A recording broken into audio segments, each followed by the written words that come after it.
is Rennie Knopf with ChampionshipBBQ.tv, and you're listening to the Barbecue Central Show. So to get that perfect barbecue, you use wood.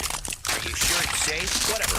We put the lighter fluid on, strike the match, and oh! Should we call the fire department? That might be a good idea.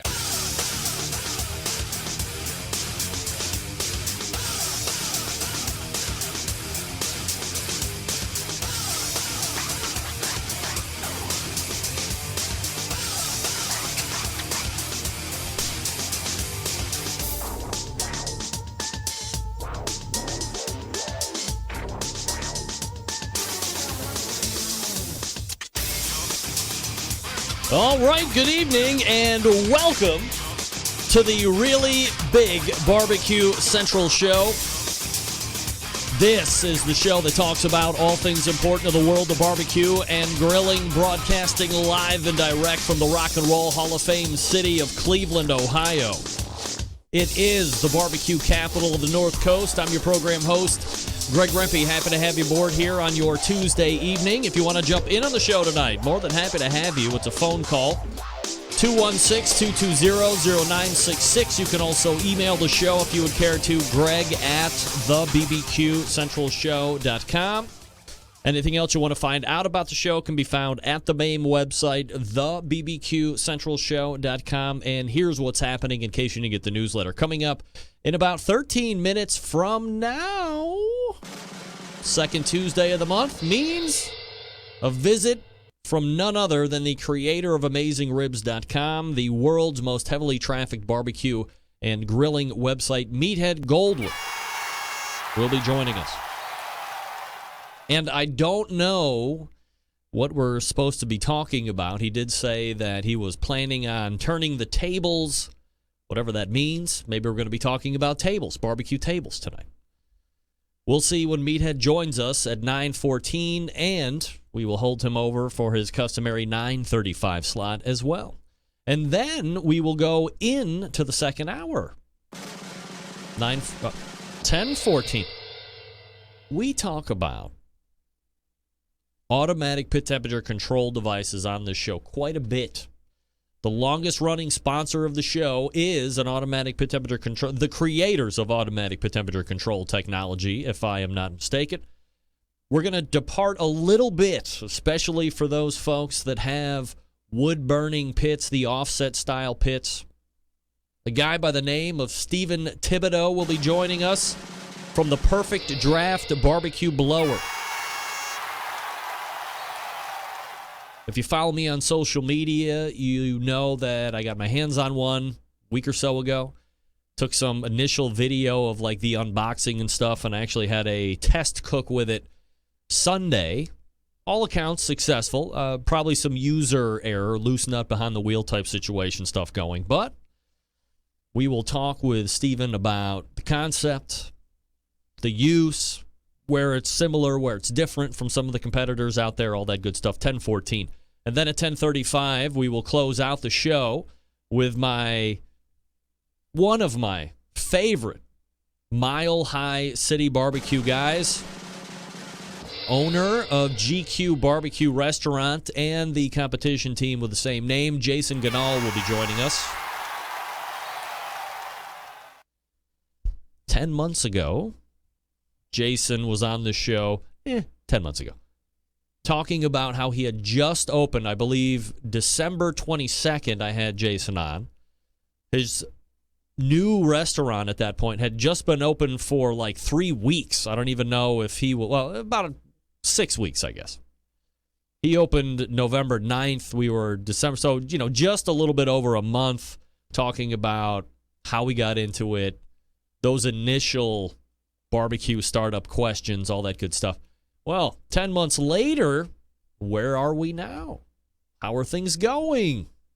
Is business good? Are the rave reviews? Are there rave reviews? How are employees working out?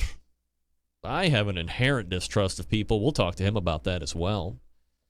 GQUE BBQ, Jason Ganahl, will be helping me close the show tonight. So there you go. 216-220-0966. Greg at thebbqcentralshow.com. 2 segments with Meathead in the first hour. Stephen Thibodeaux and Jason Ganahl in the second hour. Let everybody know that the show is on. Get on the social media platforms and blast them out. A couple different websites to send them to, thebbqcentralshow.com for the audio. You can also go to outdoorcookingchannel.com/watch-now for the video. Longtime syndication video partner of this show. Also, we stream live on the Barbecue Central Show's Facebook page, and we are recording to upload to YouTube after the show ends, because my upload is only so much. One day, I just read something about, who was doing it? I forget the service provider. It was going to be like 100, was it a terabyte up? What? No. It's completely incorrect. I think it was a gigabyte up. Can you imagine? If I had a gig of upload speed, I could syndicate all across the world on 7,500 different streaming services at the same time. It wouldn't matter. I could just do it. I mean, I have all the beef I need in the now repaired Tower of Power. A soon-to-be-coming new Tower of Power as well in the offing. Also, you can find the show on Roku.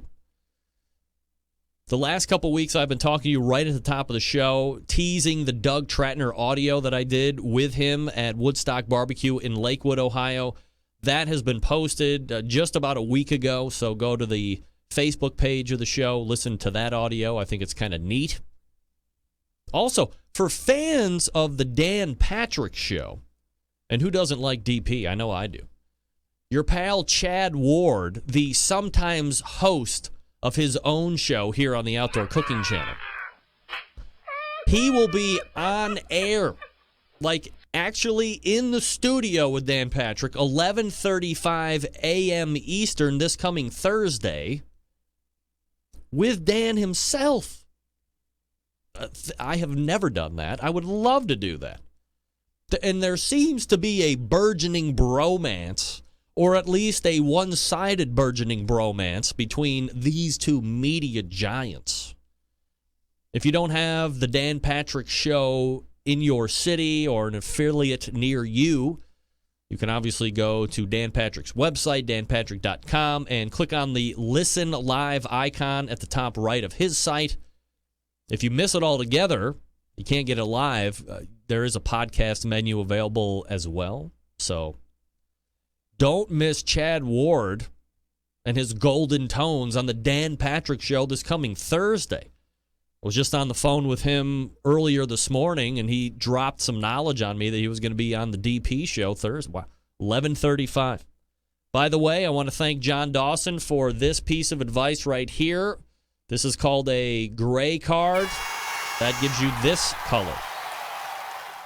I can only imagine as soon as I get away and go to the banner flash for the read, when I come back, it's going to be Blue Light City. We'll see how it goes.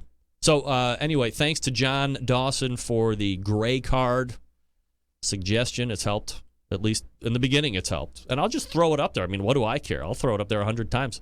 You want to see my face or do you want to see gray card? It's probably half dozen and one. The question I get a lot, does the show karma really work?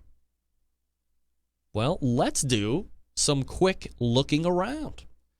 In case you forgot, one Sterling Ball of Big Papa Smokers was on this show last Tuesday. He said before he left, I'm going to Dana Point. It's one of the crown jewels of California, which it really is. I mean, there's damn near 100 teams. It's really grown over the years. Dana Point really seems to be the gathering place towards the end of the year for everybody to take part. Obviously, King of the Smoker is invitation only, and everybody wants to get invited there. But Dana Point, anybody can go to. What does Sterling Ball do after being on this show last Tuesday? He rolls out to Dana Point, summarily wins it with a 705, no less. 705. Still 7 points away from what Darren scored at the Sam's National last week. Can you believe that? But a 705 for Sterling Ball in the win. And just to double down, not to use a gambling phrase for you degenerates, After Sterling Ball on Tuesday, one Darren Worth, whom I just mentioned, from Iowa's Smoky D's, he did a segment about winning Sam's last week. So what does he do this past weekend? Well, he rolls right out to Leavenworth, Kansas. What does he do? Summarily wins it. Folks, I don't want to make the results up because I'm not. You just refuse to accept the fact that when people take the time to do the show, good things happen the following weekend, like winning a lot. Doesn't that prove to you that this is a real thing? The Barbecue Central show karma? It's real. Just ask these people. They do the show Tuesday, they win on Saturday. When has it not worked? I don't know. Two more examples. Just this past week. All right. Talking about Big Papa Smokers, if you didn't know, it is the one-stop online shop for anyone interested in barbecue, featuring a comprehensive selection of American-made grills, spices, sauces, accessories, even a kit that gives you everything you need to make a world-class smoker out of a 55-gallon drum. Big Papa Smokers has made a name for itself by winning almost every major barbecue competition with their award-winning championship rubs. They've also banded together with California-based rub company Simply Marvelous Barbecue to form what has now become known as the West Coast Offense. Defying conventional wisdom, these two California-based rub makers have cornered the market on competitive barbecue and begun to redefine the flavor profiles that competitive cooks from across the country have begun to aim for.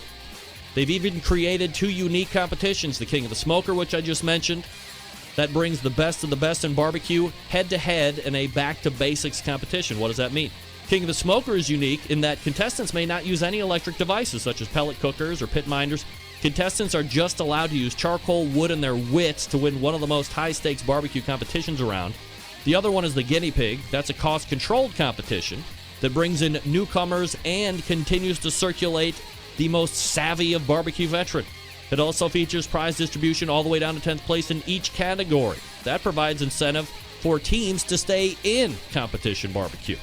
On top of all that, Big Papa has created a unique brand ambassador program called the BPS Elite Team, featuring 15 of the best competition teams in the country, working together to promote camaraderie, competition barbecue, and to benefit children's charities across the U.S. Keep in mind, Big Papa has been able to do all this with only 6 years of being in business, turning the competition barbecue world on its head, creating a unique competition, two to be exact, becoming a staple of a nationwide restaurant chain in BJ's Restaurant and Brewhouse, and most importantly, benefiting children's charities across the U.S. It continues to be just the beginning for Sterling Ball and the folks over at Big Papa Smokers, and we thank them for their continued support of the show. Their website is bigpapasmokers.com. That's bigpapasmokers.com. Why did it adjust? Shouldn't adjust. All right, we're back with Meathead Goldwyn coming up right after this. Stick around. We'll be right back.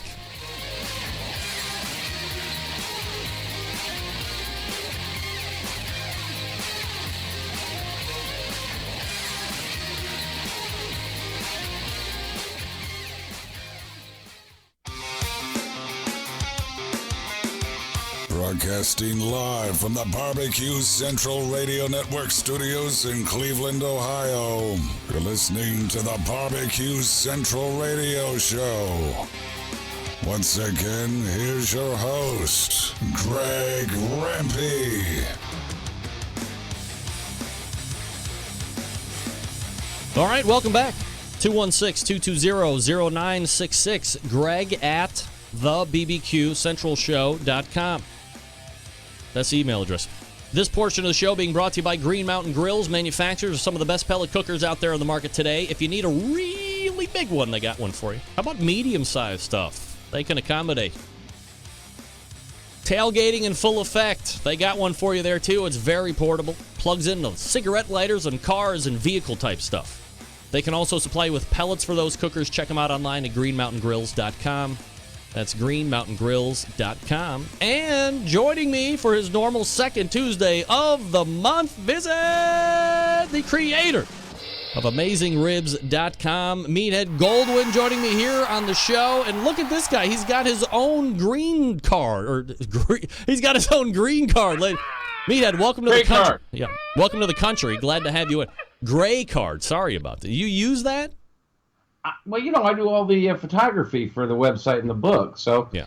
And I'm pretty serious about my picture taking. But I'm kind of curious. What does that do? Does that, tell my video camera to balance for gray? Or are you asking me a photography question? I'm a still photographer. I don't know anything about video. Oh, well, evidently, I'm just getting my own picture up here, Meathead. I forgot to adjust this when we moved over to the cameras. Evidently, my camera has a little bit of an issue recognizing my color from time to time. So, for instance, sometimes I have a propensity to look a little blue when I don't want to be blue. So, John Dawson, the excellent lighting instructor that he is, said, hey, do yourself a favor. Go ahead and get yourself a gray card and show it right before you jump on air, and it should correct everything. And lo and behold, it worked. So you see me in all of my olive-coated skin here. Cool. Yeah. I'll have to find out from John if it works on my Logitech or Logitech or whatever the damn thing That's is what called. I have. I have a Logitech camera, so it should work. I mean, what do I know? Well, you look a lot sharper than me, and you are a sharp dresser. I am the barbecue king of Cleveland. Thank you. The rock star of the rock and roll city for barbecue. Yeah, that's right. Okay, so see what just happened there? I went a little blue. Now watch this. Hey, you did. Boom, boom. I'm back, baby. I'm back. Oh, let me try that again. Hey, Meathead, you can't fix ugly. I just put my hair up there. All right, so Meathead Goldwyn joining us here on the show. Of course, AmazingRibs.com is his website, a most heavily trafficked barbecue and grilling website. So what's the topic tonight? Well, I thought I would turn the tables. You last month interviewed me and asked me questions I don't often get asked. And I realized you are so beloved and well known, but nobody knows a lot about you. So I thought I would interview you for a change of pace. Interesting. All right. I'm going to ask you all those uncomfortable questions that you have never been asked. So tell us, how old are you? I am a 42-year-old heterosexual male, allegedly. Married for almost, it'll be 19 years on the 22nd of this month. And I have 3 lovely daughters. One is 15, one is 13, and one is 11. Now, as I recall, the 15-year-old is a competitive athlete, isn't she? Yeah, a pretty high-level athlete, both in volleyball and in softball. And we're trying to figure out if one day she will actually commit to one or the other. But for now, it's both. And it's costing me through the nose for both. Oh, you've been going on the road. I know. On road trips, haven't you? That's what brought us together to drink that magnum of Silver Oak finally. Yeah, you came to Chicago with one of her competitions. That's right. Who says kids aren't great? They're bringing people together, for crying out loud. So how did you come upon your love of barbecue? Well, it's not the old I got into a competition and was hooked type of a thing. Growing up, originally, I think most people know I'm from upstate New York. Saratoga Springs is kind of where I call home base. From about the middle of 6th grade, and then my dad took a transfer. He was working with Eastman Kodak at the time in the Health Sciences Division, and moved to Cleveland, taking a promotion, and that's where I've been ever since. So, the majority of my formative life, I've been here in the Rock and Roll Hall of Fame city, but originally from upstate New York, and I was just kind of like the majority of people. My dad did the outdoor cooking when that happened, and it wasn't a lot. I mean, it was, a couple times a month maybe in the summertime. Not a lot of outdoor stuff. Not that he didn't do it in the winter, but I don't think it was as prevalent. But the one thing that I remember that stood out in my mind was he used the gas grill a lot, but always around the side of the house, he had like one of those old school Weber kettles. And I'm not talking like the ones that we have now. I'm talking the ones that had the 3 separate dampers underneath, and that really made the most sense. I don't know why. Well, I think they got away from it for cleaning purposes, but I mean, it was so good to use as a indirect cooker, or you could really ramp it down for slow smokes. I thought that was a great engineering concept, and unfortunately they got away from it. But that cooker really it was there forever and ever and ever. I think it might have actually made the trip down to Florida with them when they eventually moved down to Florida in '97, and I stayed up here. So, but just kind of sitting around the backyard and watching my dad do it, and then eating the fruits of his labor at the dinner table. And it was nothing that I was overly passionate about as a youth, but I was kind of exposed to it that way. Did Dad know about things like indirect cooking, and could he whip up a pretty good steak and roast a chicken? Yep, steak was good, and he did really good ribs on the grill, which obviously seems foreign to a lot of us, being able to do ribs on a grill per se. But yeah, I think he had a pretty good command on indirect cooking. There seemed to be a little bit of a reminiscent char, if I'm remembering correctly, on those ribs. A little different than I would make now, obviously. But nothing that was ever bad, and the steaks were always good. This has nothing to do with grilling, but I remember doing grease meat fondue.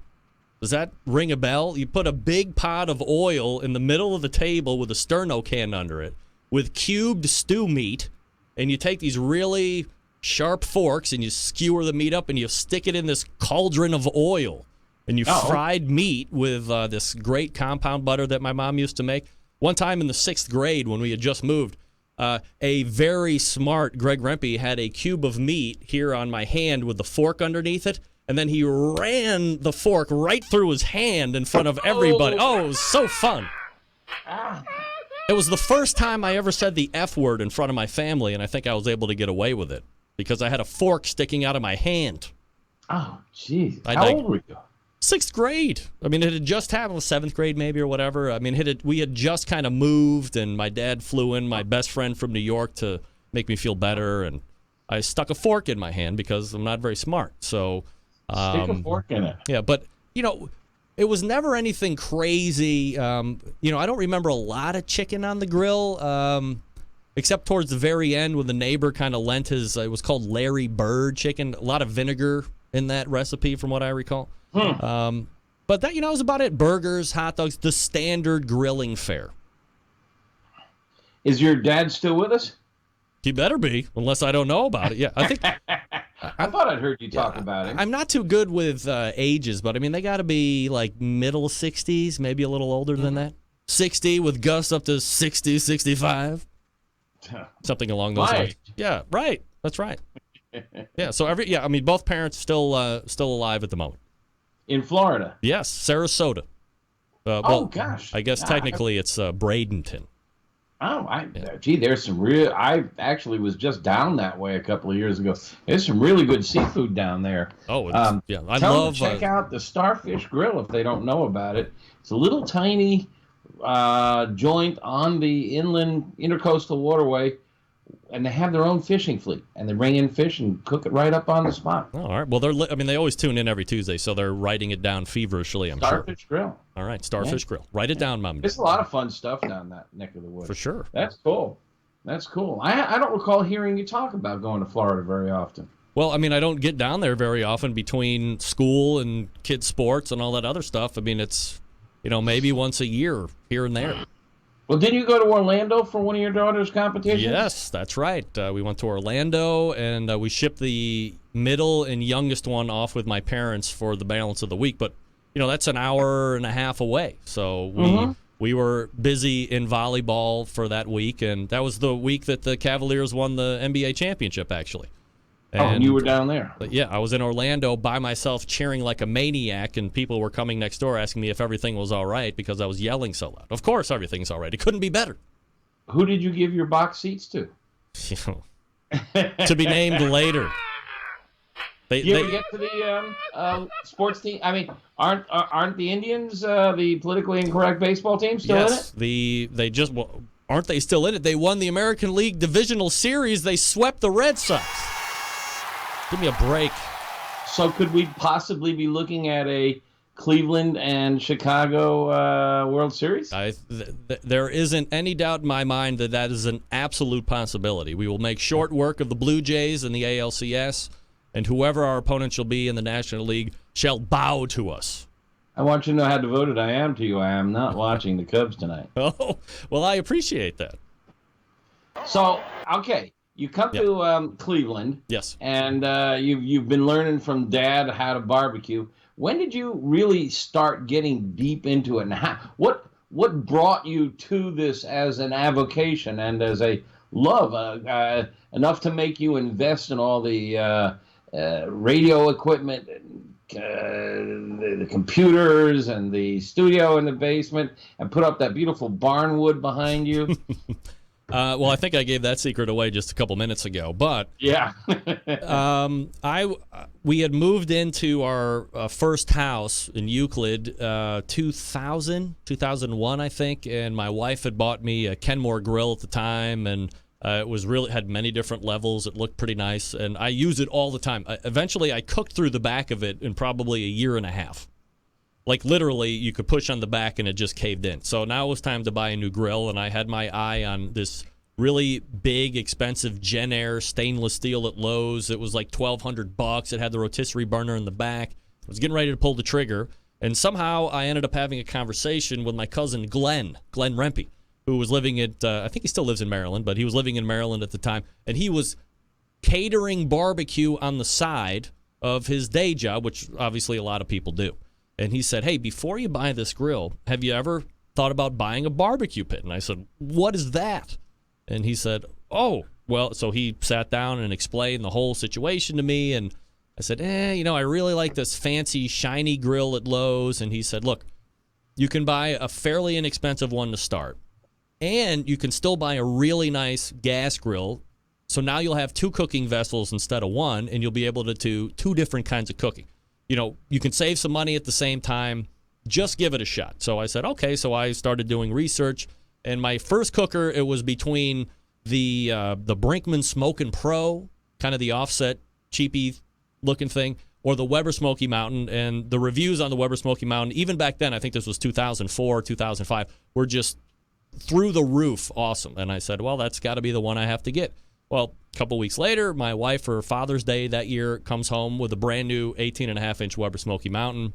I immediately tried a rack of spare ribs on it. They were some of the worst ribs anybody has ever eaten. Because like a fool, I followed the directions that came with the Weber Smoky Mountain. So the temperature was too hot. By the time it started to get down, I was running out of coals. I had no idea. I was spinning all over the place. And then after going, well, this would also make a really good flower planter, because I was a little pissed at how bad the ribs were, I found the virtualweberbullet.com, which was completely devoted to the cooker and all these experts and great people that I met. And I became completely immersed in that website. I was asking a ton of questions. I was gaining a lot of knowledge. Eventually, I was told by the administrator of that website that perhaps I was asking too many questions, that I was too involved, and maybe I want to chip it back a little bit.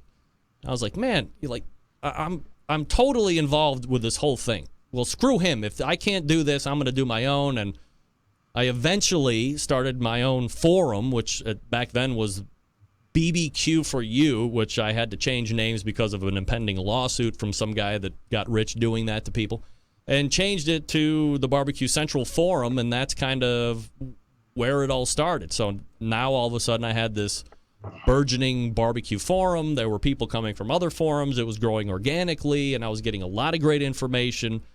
And that's like 2000 and ended 2005, 2006, when it really started to take off. And at the same time, there seemed to be an explosion of other barbecue forums that were just popping up all over the place. So I needed a way to differentiate myself. So I started looking into something at that point that was called podcasting. And I found some very rudimentary software. It wasn't even software. The first thing that I used was this thing called Telcaster. And it was basically just a phone conference center with some really bad intro music and some bad outro music. But it recorded. and it sounded like I was calling in on a phone because I was calling in on a phone. And the other guy calling in on the phone sounded like he was on a phone, and it was really badly produced. And the first 10 shows have really never even made it to air where anybody can really find them anymore. Because if you listen to this show now and you listen to those shows, they sound so incredibly different and different bad that I can't bring myself just to put them up there so everybody can hear what an incredible fool I sounded like. But, I mean, I guess it's like the evolution of everything. So, I can trace my origin into barbecue back and thank and give proper credit to my cousin. Let me say it now. Glenn Rempe introduced me to barbecue, where I have been ever since. Thank you, Glenn. Props to you. A command individual, I might add.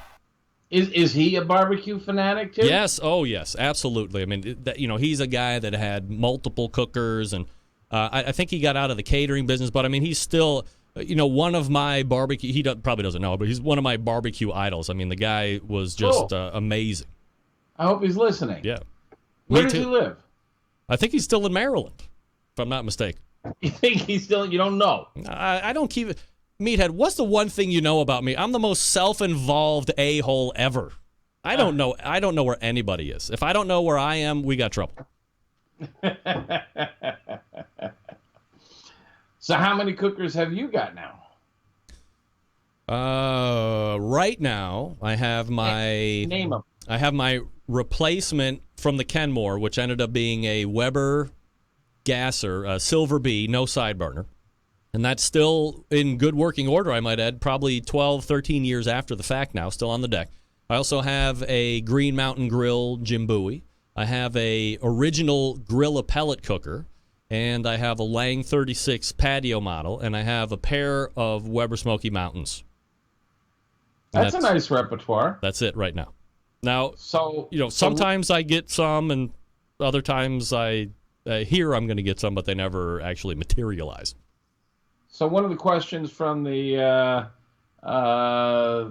members is if you needed what's your desert island cooker? If you could only have one, and you're turning blue again. Oh, I can change that. Hold on a second. I'm getting sad because you're going to ask me to pick one. Well, I guess I would either take if I have to pick one, I'm taking the biggest, the ranch kettle, I guess. If that's the one I could take with me, because it would have size, and I would be able to cook the majority. Greg, yeah. Can you hear me? Yes. I'm going to have to turn off video because I'm losing touches of your audio, and I didn't hear the answer to that. Okay. So that's eating bandwidth, and I don't know what the story is. So would you repeat that answer? Yeah, if I have to pick one, it would be the ranch kettle, because it's going to give me the space that I want, and it's going to allow me to cook the majority of ways that I would normally cook. So I'm picking the ranch kettle if I have to pick. That makes such huge sense. Yeah. Those kettles, even the 22.5, it's just such a versatile tool. I don't think that you can, the Weber kettle is always going to be something that I suggest to people, Weber in general, but the Weber kettle is something I'm always going to be suggesting to people because you can do so many different things with it. It is one of the most versatile cooking implements out there. So which do you get more enjoyment out of, the podcast or cooking? Well, I don't think you can compare between the two because they're so different. I'm just trying to find a picture of Meathead. Oh, hold on, Meathead. Hold on. We're going to go to commercial break here that you didn't know about.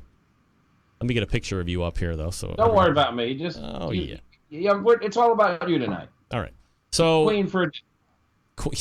Yeah, Queen for a day. All right, hold on. I'll answer that question here in just 1 second. Meathead Goldwyn joining me here on the show.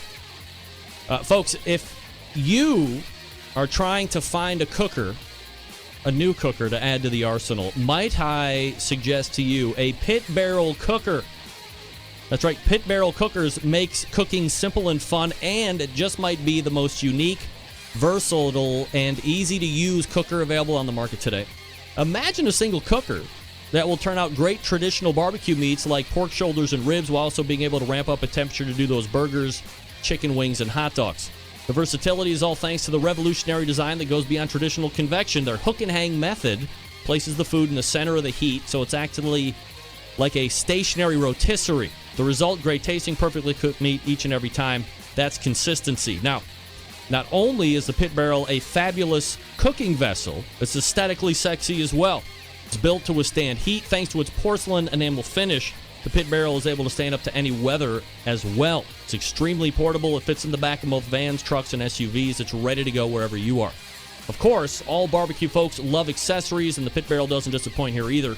From the rubs to the unique removable ash pan to pit grips, turkey hangers, hinged grill grates, there's a full line of accessories, rubs that will really complete your pit barrel cooking experience. I have some rubs right up here on the screen. Best part, for $299, the pit barrel comes fully assembled, ready to cook on, and it ships free right to your door. Ships for free right to your door.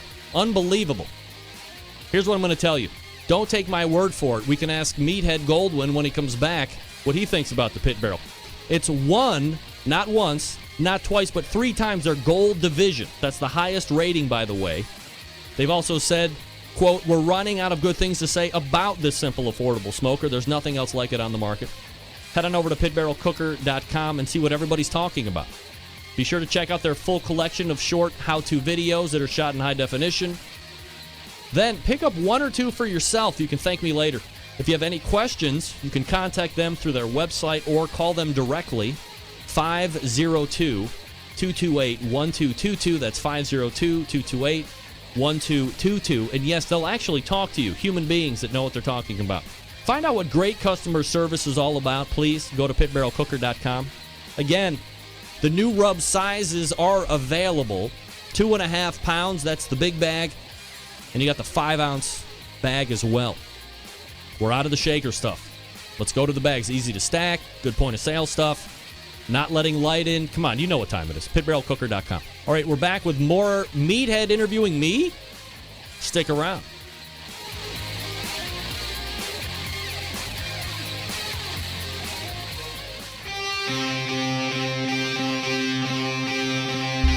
Get in the smoke. Call 877-448-0433 to get on the air. Now, here's your host, Greg Rempe.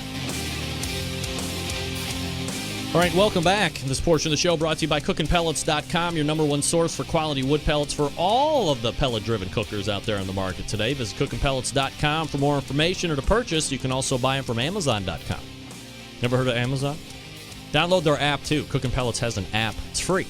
Everybody loves free apps. All right, Meathead. We're talking about me. You're back on the screen there, so let me go ahead and duck you here. Where do we... what were we talking about? I was going to give you an answer. You mentioned that I am a fan of the pit barrel cooker, That's and right. I am indeed. I recommend it frequently. It's a pretty nice machine. People, especially for people getting started, in my mind, it has supplanted the Weber Smoky Mountain as the number one entry level smoker. Couldn't be simpler, couldn't be easier, and you just don't hear people ever complain about it. So good to have them as an advertiser. Absolutely. Nice people. Yeah, great people. And you commented about they actually answer the phone. They do, and it's not hard to get at Noah, the guy who designed the darn thing. He'll hold your hand. I mean, it's pretty impressive little operation. Absolutely. I agree. So we were talking about your dual loves of barbecue and broadcasting. Yeah, I mean, I think satisfaction-wise, if I really nail a show, I probably get more satisfaction out of that than if I really nail food. I think Isn't that interesting? And I think it's just purely like either a sense of accomplishment or perhaps underlyingly a little bit more of an ego boost, where if I feel like I've really put something together and I receive a lot of emails saying, hey, this was one of your best shows, or that was one of your best shows, or I really loved how you asked this question, or you don't puss out on anything you're going to ask it. It's not just softballs all the time, all this stuff. that I get more gratification out of that. I mean, if I nail a rack of ribs or nail a pork butt, I certainly get kudos here and there from the neighbors. But in the end, are they really going to tell me that my food sucks if they're eating it for free? Probably not. So I think in the end, I do get more. I am definitely more passionate about the show. I lost your audio again, so I'm killing my video. Oh, all right. That's no problem. I mean, I really do think I am more passionate about my show than I am about cooking, but I love to cook barbecue as well and kind of implement the techniques and the tips that I get from all my guests on the show. I mean, it's a win-win for me, but I do love the show more, I guess. You've really gotten into the technology, too. I mean, that microphone has evolved over the years. What kind of microphone is that now?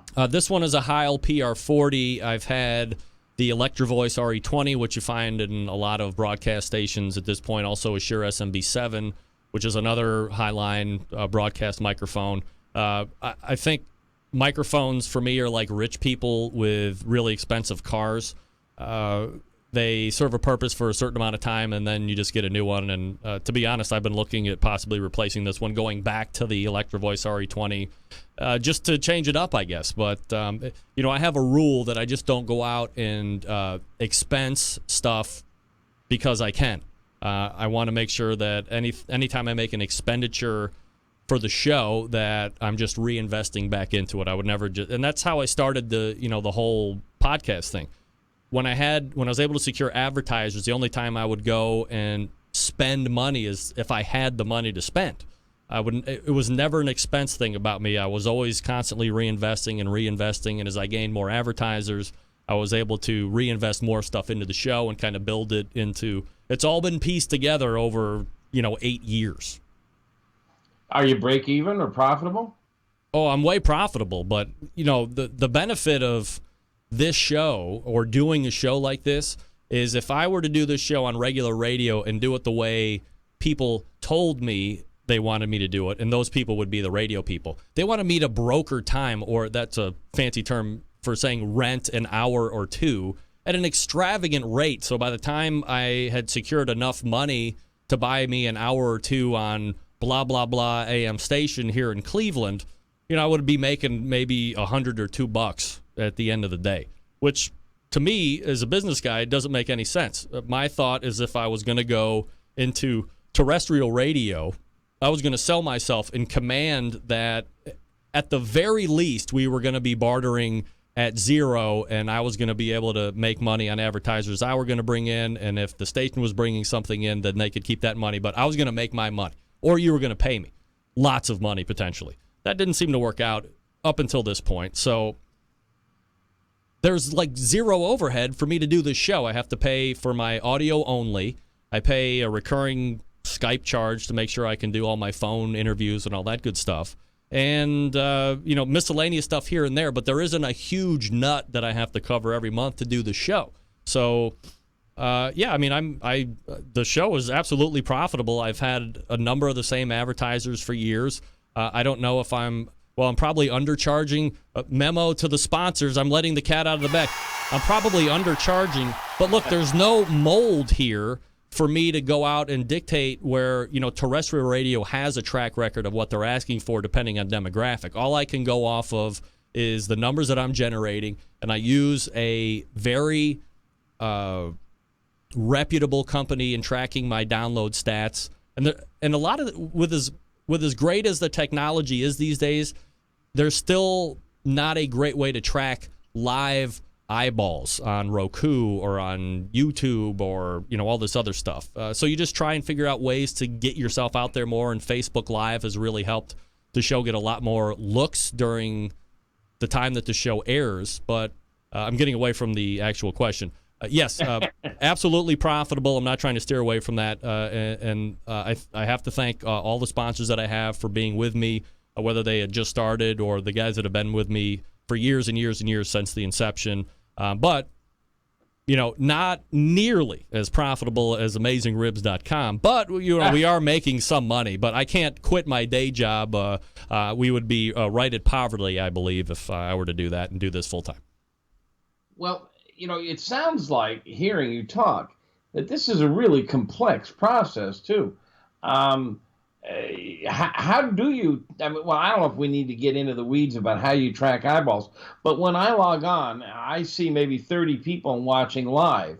But I know you're on iTunes and Roku and other delivery channels. You're able to track that? And do you have a sense for how many people actually watch this show? Yeah, so the number that you're referring to, let's say in the chat room, so there's about 30 connections. We can't necessarily assume that it's just one set of eyeballs watching. Maybe, Doug Scheiding's in the chat room. Right. Maybe him and his wife are watching. So technically that's two people, but it's only showing as one. You could have 500 people in a room watching the show, and it's only showing as one connection. Same thing for my audio-only side, which you can get on my website. It's only connection. So that's what I was talking about when I'm saying here's the technology barriers. I can't put a really good number on connections as that relates to people. I kind of safely double it and assume that's how many people might be watching live. But here's the deal, and I'm making no bones about it. The majority of people do not get this show live Tuesday from 9 to 11. They get it starting at 11:55 tonight through whenever they get it on iTunes or any of the podcast directory downloads. And that number is, right around 11 to 12,000 downloads per month because people get it and listen to it when they want to consume it because convenience is king right now. And I would be lying if I said that the live numbers surpass the downloads because it's just not true, and it's never been true. And I don't think it will ever be true because, as I just said, convenience is king. So you mentioned something about renting the hours or something. So it has crossed your mind that you might want to take this to terrestrial radio. You might want to go to a national broadcasting network of some sort or a Cleveland station and say, I'd like to do 30 minutes or an hour live on air on barbecue and have barbecue people come on board. Their response to you is, sure, just bring in the advertisers with you. Yeah, if there were stations that had open slots, because obviously they're in business too and they want to fill any empty airtime they have, they said, yeah, we'll have you, but you got to pay us X amount per hour in order to do your show, and it's up to you to figure out how you're going to cover that nut. And it's just very expensive to get on. I mean, do a little bit of phone work and see how much it is to be on the best radio station, WGN in Chicago, or in here it's the WTAM 1100 in Cleveland, or it's on and on down the line. And of course there's a lot of conglomerates now. Very few a few companies own the majority of the radio stations across the country. So there's a model that's put in place. I didn't agree with it. And then the companies that said they would take a chance on me said, well, we'd bring you on, but you haven't been cleared in any other station yet. We're not going to be the first guys to draw the line in the sand. So I realized that while there was an initial goal of getting the show transitioned from internet to radio and then potentially syndicated across the country, the end goal in the beginning was to be syndicated from like 1 to 3 Saturdays nationwide, pulling down a cool $2-3 million a year over a 5-year contract, right? Evidently, that wasn't realistic, so I've had to readjust the expectation. And if the show never goes anywhere other than here, I'm absolutely okay with that. If somebody comes to me and says, hey, we've seen what you've done over the last X amount of years, and now we want to put you up, I'll entertain it, but it has to be the right situation, and it has to be done the right way. Certainly money is important, but it's not going to be just a cash grab to get out to the masses. It's got to be done the right way to ensure the growth of the show over time. Is anybody successfully doing a live over-the-air radio show or recorded over-the-air? I know Bruce Bjorkman used to go out over Fox Network. Yep. Out of someplace in Oregon, but he's off the air right now. I know that there are a number of people who do food in general and like to focus on barbecue occasionally, but is there anything just barbecue-centric out there? Aside from Mr. Barbecue, who has powered down the microphone a year or so ago, I don't know of any other strictly barbecue-related talk show, but I can't say that for sure. I mean, there's a lot of radio stations out there, and there's a lot of internet shows out there. But look, let's be honest. There's a lot of crap out there that could be barbecue-related, and there's I think this is the only show that really does and covers the industry and the topics that I do each and every week the way that I cover it. Nobody else is doing a show like mine. Nobody else is really bringing their opinions to the table and booking all the highline guests and having the inroads that I've been able to make over the last 8 or 9 years because of the hard work and the effort. So even if there is, I don't think there's probably a caliber or a high level of professionalism. And look, I've made this show to transition to terrestrial radio if need be. That's why we have breaks. That's why I have sponsor reads, because that's what's happening on regular radio. So if it ever came to that, I could transition easily. I just don't know if there's other recurring shows that deal with it other than dabble in it here and there, like you said, a food show that might talk about it every once in a while. Yeah, I'm not aware of any, and frankly, one has to wonder if there's a big enough market for it. But hey, you're ours, and we know how to find you. When it comes to your audit stats, one of the listeners was asking, what's the best way to ensure you get audit stats from us? Should we be downloading it, listening live? How do we help you? The most trackable way is to subscribe through either Google Play Music or iTunes or somebody like that, because there is a really good trackability program set up that I use through a company called Blueberry, Blubrry. No vowels in there for whatever reason. But they're like the podcast leader of bona fide, verifiable statistics. Greg, U is a vowel. Okay, B-L... Yeah, okay. Meathead, who's doing the interviewing here? So, so yes, you're right. That is a vowel. I apologize. So, all the other ways, it's really I don't really get a lot of views on YouTube per se. Maybe 100 or so each show. But look, I get it. I mean, it's a 2-hour diatribe on barbecue that probably becomes a little yawnsome after 20 minutes. So maybe you get it in bits and pieces or whatever. However, all of the views as a collective is something that I can kind of piece together and then present it to somebody if they really need it. But to me, the biggest, easiest stat to get is a subscription into one of the podcast things. Okay, so everybody out there, we need to go out and subscribe to the podcast.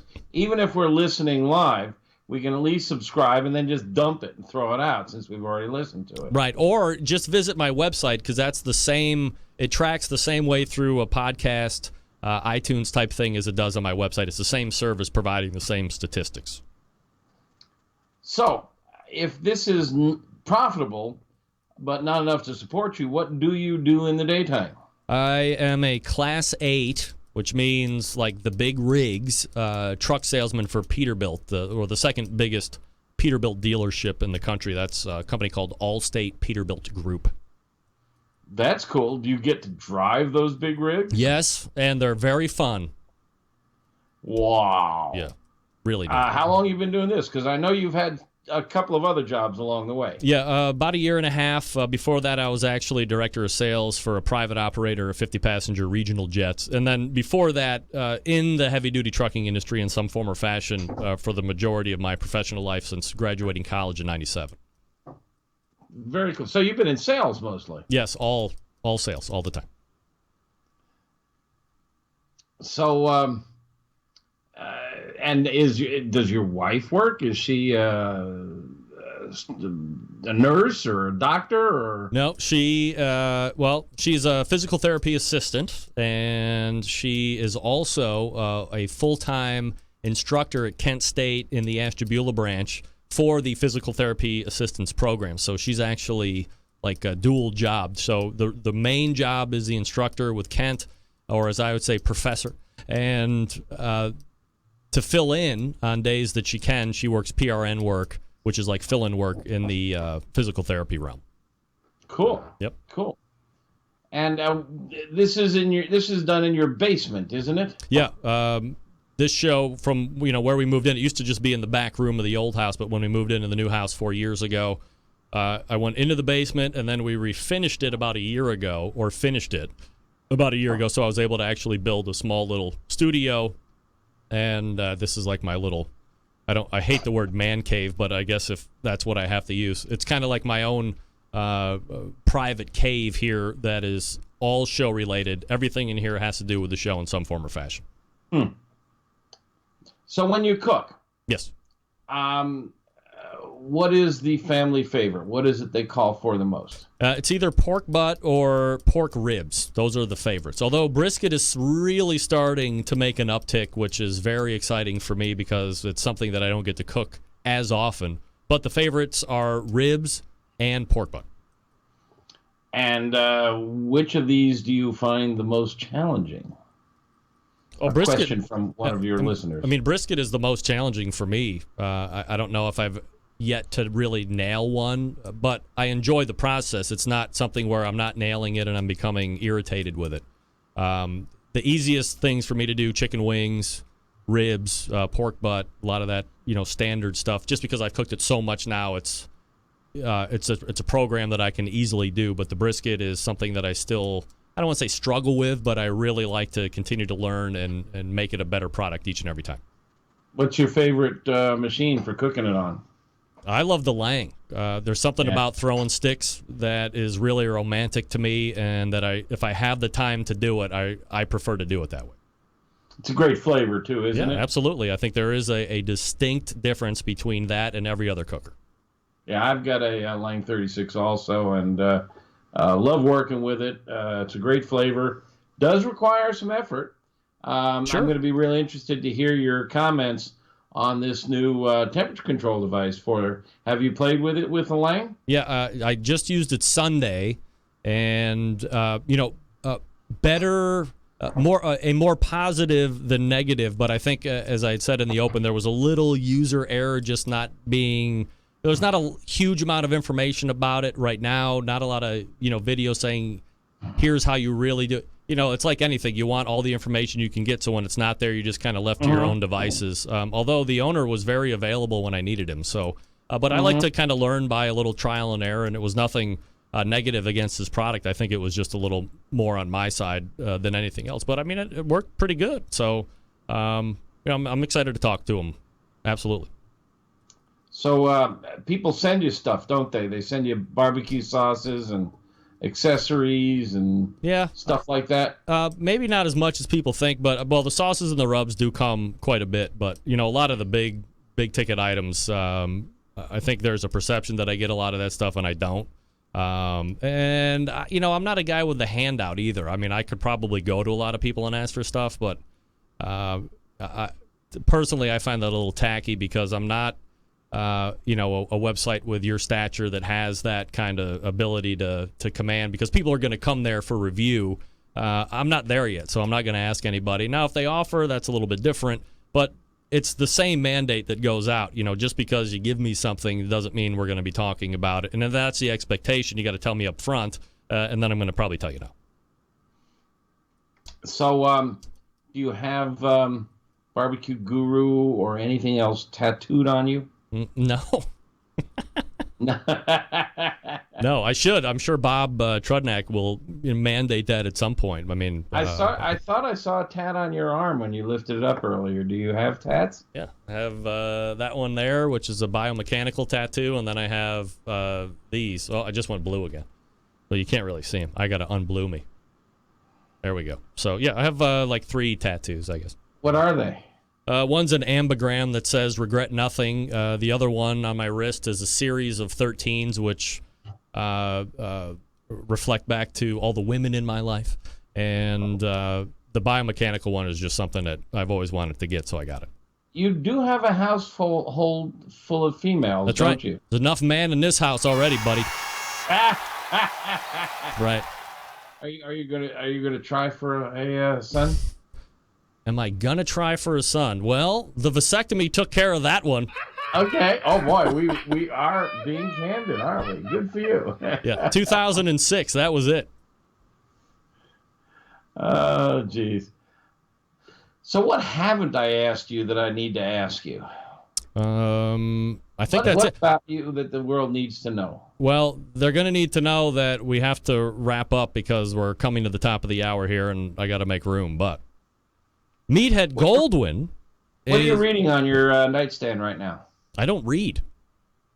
Oh, you've said that before. Yeah, I never. I will never read. I read.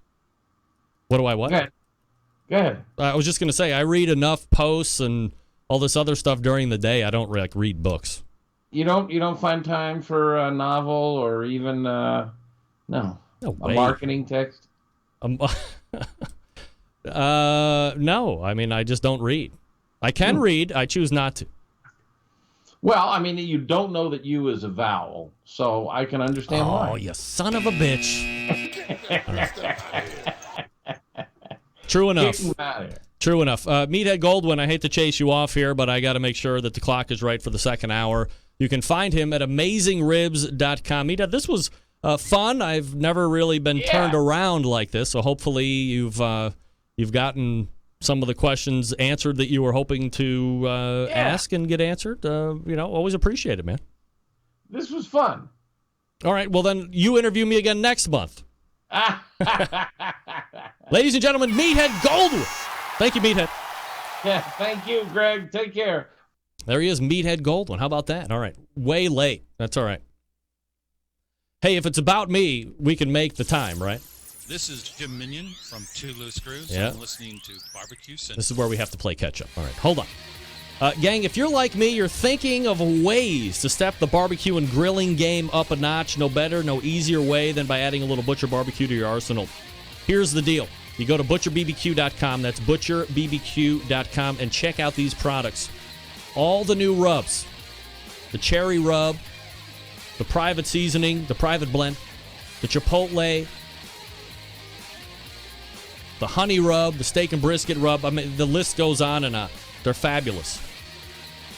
Of course, you know the injections. The pork injection, the beef injection, the prime injection, the bird boosters.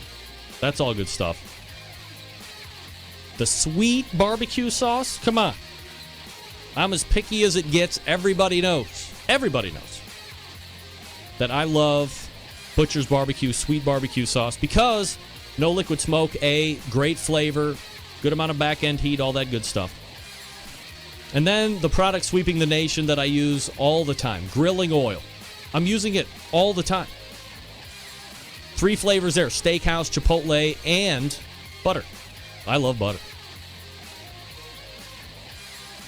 So, here's what you do. Head on over to butcherbbq.com. That's butcherbbq.com.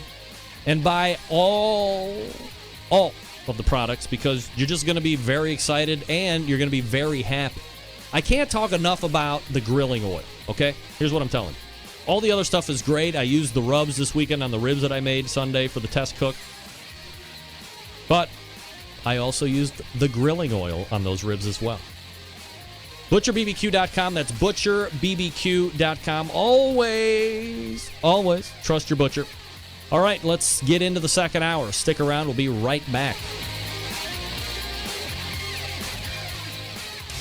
Big name interviews, advice on cooking brisket and ribs, and the only host willing to share his honest opinion on all things important in the world of barbecue. It's the Barbecue Central Show.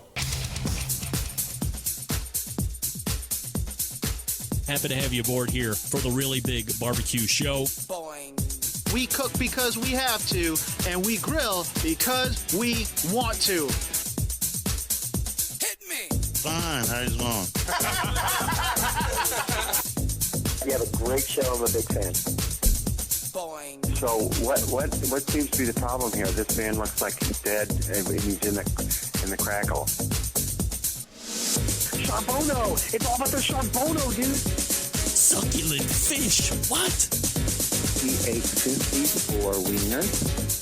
Oh, listen, Lavernius, shut your face. I'm shaking like a dog shit peach seed.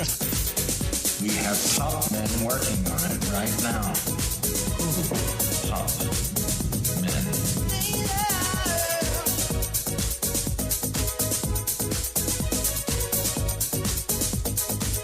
All right, just like that, we are into the second hour.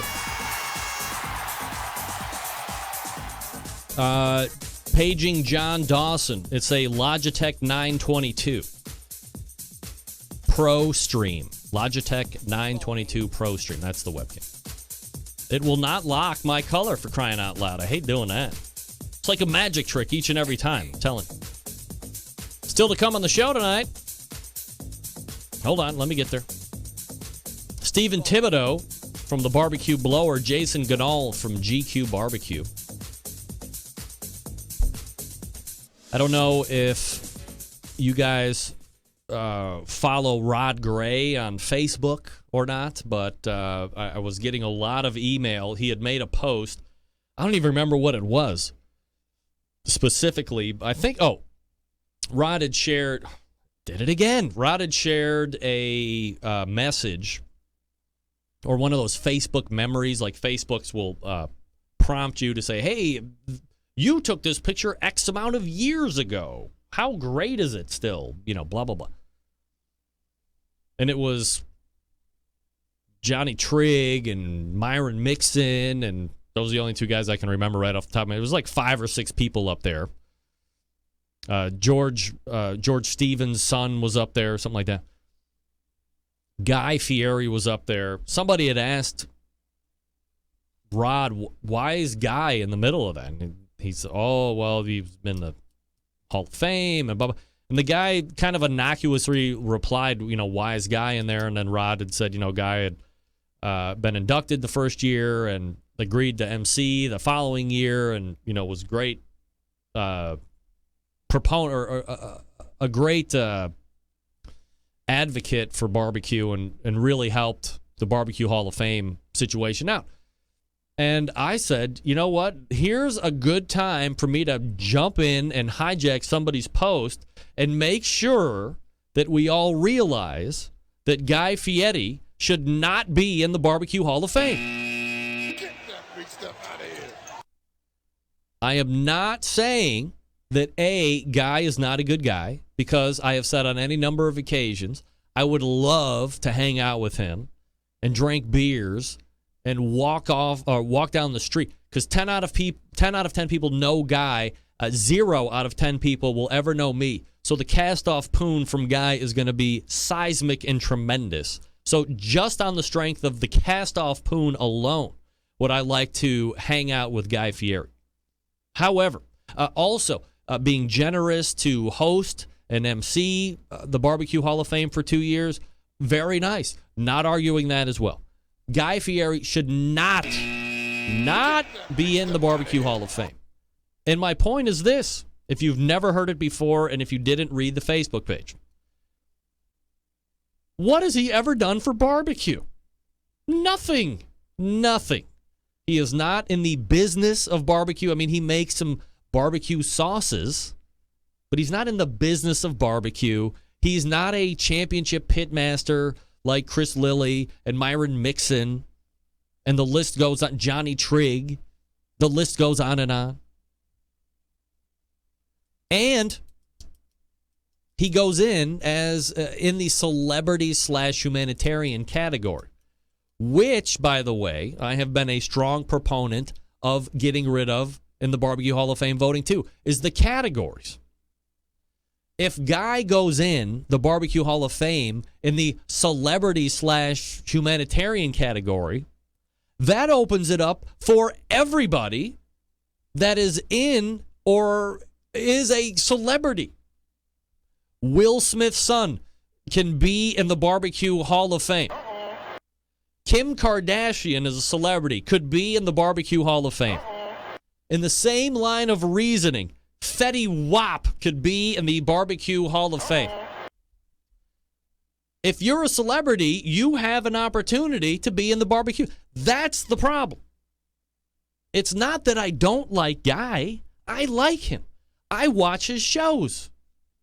I like him as a host. I liked him as a game show host. I did. He should not be in the Barbecue Hall of Fame. Bobby Flay should be in the Barbecue Hall of Fame. Bobby Flay should be in the Barbecue Hall of Fame. Guy should be out of the Barbecue Hall of Fame. And if the Barbecue Hall of Fame wanted to do it right, they should have just hired Guy and paid whatever his appearance fee is to MC the Barbecue Hall of Fame induction ceremonies. That's what should have happened. Not inducting him into the Barbecue Hall of Fame so he would show up. The Hall of Fame is sacred for the most esteemed barbecue people. There's thousands of people that should be in the Barbecue Hall of Fame way before Guy. And Guy should not be in. I guarantee if I could get him on the show and I said, Guy, you, me, and the fence post and the internet, should you be in the Barbecue Hall of Fame? I mean, he should say no. He should say no. I mean, he can't say no because he's in now, right? But if somebody wanted to put me in the NASCAR Hall of Fame because for 2 years I was a private operator of 50-passenger regional jets in the sales department and I did business with BK Racing and Joe Gibbs Racing, should I be in the NASCAR Hall of Fame for that? Absolutely not. Get that big stuff out of here. Guy should not be in the Barbecue Hall of Fame. It's the bottom line. It's the bottom line. Okay? Again, not saying that I don't like Guy. I like Guy. I don't like him in the Barbecue Hall of Fame. Quite frankly, neither should you. You're right. Doug is right. Dennis is right. Flay should be in. I agree. He's done barbecue shows. Straight up barbecue shows. Triple D covers the span of fare from all over the world. Just happens to be right here in the country because we are a melting pot. Barbecue with Bobby Flay. Boy Meets Grill. The list goes on for Bobby Flay. He's done stuff for the barbecue industry. And don't give me that crap that Guy Fieri was on the Motley Crue barbecue team. Give me a break. It may or may not be my place to say that if you go back and look at the success that the Motley Crue crew has had, Guy has not been on that team when they've had their biggest successes. Sorry. Go back and look. Yes. I'm getting asked the question. Bobby Flay? Yes. Bobby. If Guy's in, I mean, give me a break. Bobby should be in, right? I think if you get rid of the categories, you're going to help yourself out. I think if in the very beginning, and we've had this conversation with the likes of Daniel Vaughn, Texas Monthly Barbecue, that first year at the American Royal, when they should have inducted like 1,000 people, had a big, broad base, dump the categories, come up with a number that every year we're just going to go for X amount of people. And that's how you do it. Category not. Maybe one year it's all pitmasters. Maybe it just is. Maybe one year it's more business people and pitmasters. But you can't have celebrity category and humanitarian category. I'm not saying that Artie Davis isn't a good humanitarian. I mean, he is. No doubt. But he's a barbecue guy. Artie Davis, Remus Powers, is a barbecue guy. Through and through. Well-known, well-respected, written the barbecue articles for the Kansas City Star, whatever he writes for. Done the legwork in the KCBS, has the time in. Is he a humanitarian of barbecue? Sure, I agree with that. But you leave yourself open for the other side of the coin, especially in the celebrity category. Ray Lampe is first and foremost a pit master. Now, he's in the Barbecue Hall of Fame as a celebrity, and we've had this conversation on the show before. I'm sure any guy who has cooked competitively or been known as a competitive cook, if they had their druthers, would rather go in as a pit master, but he has no choice. He goes in as celebrity. Chris Lilly could easily have gone in as a celebrity or a business person, or, as he did, as a pit master. So what can I tell you? Do away with the categories, please. And if you can undo Guy from being in the Hall of Fame, I would undo Guy. And I love Guy. Folks, the Chops Power Injector System. 2015-2016 Barbecue Tool of the Year. Comes in 3 awesome sizes to fit your injecting needs. The number one seller is the half-gallon Chops Power Injector System, designed for competitions or the backyard warrior, guys. Easy to use. Clean it, fill it, pump it, and go. You just have one brisket or pork shoulder to do. You don't need to fill it all the way up. Just put in what you need. It uses it all. Comes with 14-gauge needles, 2 replacement plastic needle adapters, 3 plug screws, and a needle protector. $100 plus shipping anywhere. The 1-gallon Chops Power Injector System is designed for catering and bigger jobs. It holds double the amount of the injection of the half-gallon size. Some use it in competitions like MBN when you're doing the whole hog. Maybe you're cooking 10 pork shoulders to get that perfect one. This is the one you want. It comes with 14-gauge needles, 2 replacement plastic needle adapters, 3 plug screws, and a needle protector, $120 plus you ship it. Of course, the last one, the Chops Full Power Injector System, the electric and commercial competition Big Daddy. Not a holding tank this time, but a 3.5-foot pickup tube. You can put it in any size container, from a few ounces to a 55-gallon drum. It was designed for Chef Rob at the best barbecue restaurant in Kansas City. He said time and time again that with a Chops Full Power Injector System, his briskets are better than ever. It comes with metal needle adapters, 14-gauge needles, 3-inch 12-gauge needles, 2-inch 11.5-gauge needles, 3 plug screws, a needle protector. It's $325 plus you pay for shipping. A number of the top pit masters in the world use Chop Power Injector Systems every day to make their barbecue better than the rest. Here's the thing. We live in a foodie world that requires flavor in every bite. This is how you do it and do it fast. It's not just for meat. How about alcohol-infused watermelon or cantaloupe or strawberries? Blueberries. Extra accessories, if you want them, they got them. You visit Barbecue Kansas City. That's BARBEQUE, barbecuekansascity.com. Stephen Thibodeaux coming up right after this. Stick around. We'll be right back.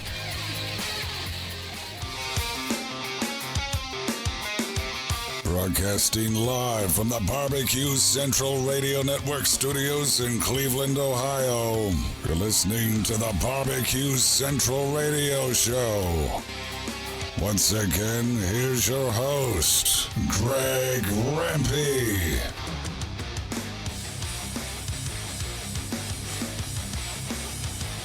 All right, welcome back to the show. This portion being brought to you by the Unknown Barbecue Smoker Accessories, purveyors of made in the USA stainless steel barbecue and smoker lid hinges, barbecue accessory hangers, rocket hot chimney grillers, and heavy-duty aluminum foil dispensers.